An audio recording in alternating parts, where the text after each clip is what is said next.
నియామకాలు అన్నీ నిలువు దోపిడి, పిడికిలెత్తితే కాల్చి చంపిన రక్త చరిత్రల రాపిడి.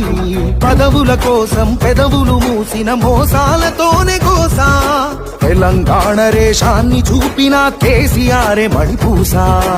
అమరుల మెడలో పూలదండనే గులాబీ జెండగా మార్చిండు, అమరుల మెడలో పూలదండనే గులాబీ జెండగా మార్చిండు. ప్రజల కోసమై పదవులను దిలి పోరుబాటనే పట్టిండు, తను పోరుబాటనే పట్టిండు.